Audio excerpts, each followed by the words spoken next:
Okay, we're back for the last part of this. I know it seems like a lot, but, you know, we want to make sure we cover everything. Cathy's going to talk a little bit about the baby onesie she printed, and then she's going to repeat the printing process on the adult thing and share all of her knowledge with us. All right, so here we go. First, we're going to look real quick at the last T-shirt, at the last thing we printed. It was the baby onesie with our baby tweet design that you can see here. And I want to talk about how this paint acts and how it's different from commercial printing and some other things you can do. So, you can see our design, our little bird, and he's really cute. You can see, because this is basically a ribbing, there's little bitty lines in here, and I can even take him and stretch him out a little bit. Oh, he gets fat. That's like me at Thanksgiving. Yeah. So, you take this, the difference between this is that the Simply screen and most textile paints will be absorbed by your fabric a little bit. It gives it a softer look, whereas commercial printing inks tend to sit on top of the fabric, and they might have filled these cracks in a little bit more. They're meant to be very flexible. Another idea, if I was going to do this again, is I would use a product called Expand-A-Print. This is Expand-A-Print. It's sold by a company called FunkyC, which is in Michigan. And it comes in both black and white. The white you can tint with other textile paints. And what this does is after you've printed it and it's dried, you hit it with a heat gun, or you can't use an iron, so it has to either be a heat gun.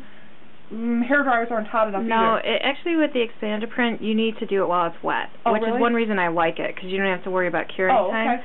But yeah, you use a heat gun, because nothing else seems to really get hot enough for it. Yeah, and then this design would puff up a little bit and be a little more prominent.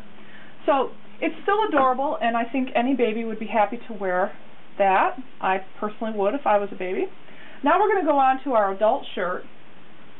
And remember in the first video, or was it the second? We've made so many, we just don't know. We've lost track. We set up our registration marks with our design. It looks a little skewed because the screen is not perfectly square either. So we're going to take our shirt, move this out of the way, move this out of the way. And the platen that we made out of fiber core, covered with contact paper and basting spray on top of it. I used the commercial fast tack on this one. And this is like 2X shirt, right? Because it looks massive, but it's really this is for my kind of woman right here. It looks massive. But you got to keep in mind that once somebody puts it on, you know, and you see it in the round. Yeah, exactly. Yeah, that's exactly it. All right, so I'm basically putting this platen all the way up to the shoulders. Now, T-shirts adult T-shirts usually don't have side seams. So what I look at is the sleeve seams, and I make sure that I have about the same amount of sleeve showing on each side. That's the best guess I have for making sure it's centered.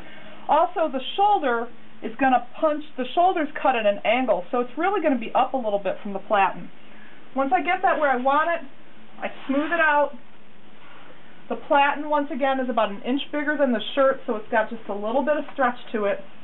Now, when I do this, one of the most important things is to think about where your design is going to land and where people are going to be looking for this design. It's especially important for women who don't want people staring at their, their stuff. So we're going to talk about that a little bit. If you imagine this T-shirt on the body, think about where those underarm seams fall. For most women, it's going to fall pretty close to the fullest part of the bust. So, for instance, if you have a screen that has a word on it, you may not want that word right across the bust. You want to think about putting it a little bit higher up so that people are looking at the word and not at the goods. So, like Peach would say, not at the good china. Not at the good china. We're not showing the good china. So here we have Lynn's chirp design.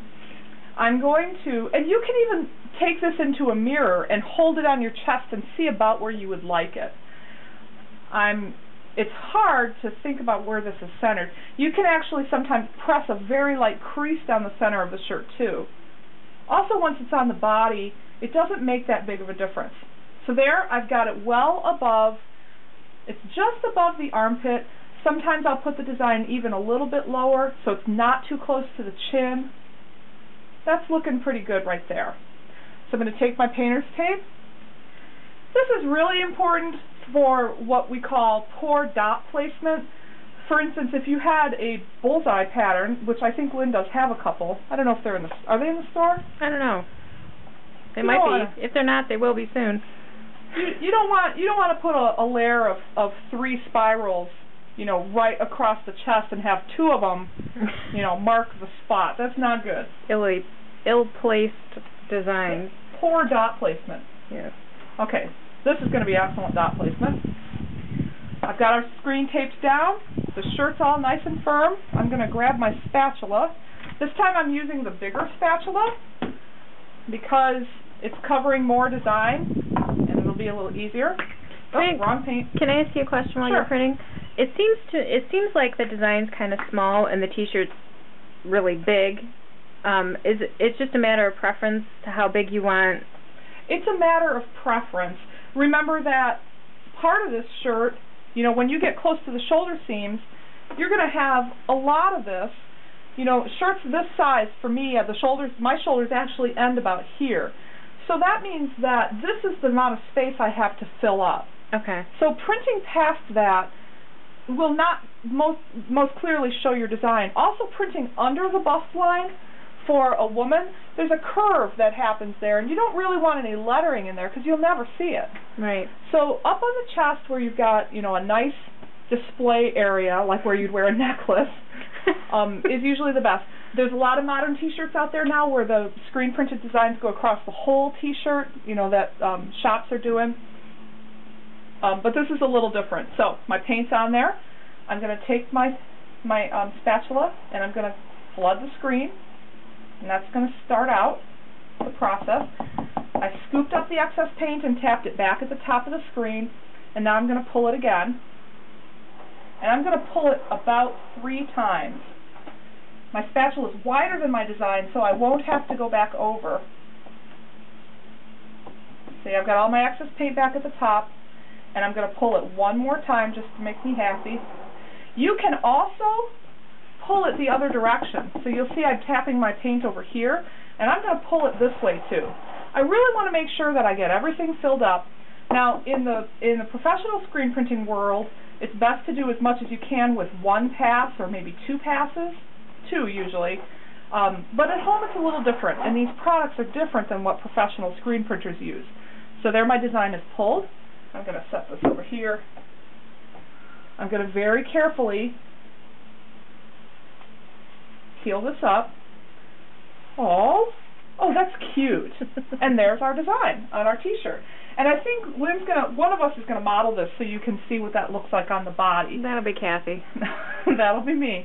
Now all I have to do is carefully, remember I said earlier, when you take your shirt out, you want to be careful not to, you either want to let it dry in place, or you want to be careful not to flop the shirt on itself so that the paint doesn't smudge. And then you can move on to your next t-shirt, and you're all set. Well, just a side note, this design, the chirp design, and then the tweet design that Cathy printed on the baby onesie will be available in the store. And also, Cathy is going to be dyeing up some of her hand-dyed t-shirts, and we'll be carrying those as well. They may not be in the store at the time the video is released, but they will be shortly after. Yeah, we've got a couple different colors. We'll probably do dark and light shirts. So here's a dark one. And then we have this one other design we thought looked really good on the shirts, and that's our flower scully design. We thought that looked great on the front of a t-shirt, and we used the Simply Screen paint. Thank you. Thanks. I hope you guys find it helpful, and have fun printing. Let us know if you have questions. Thanks.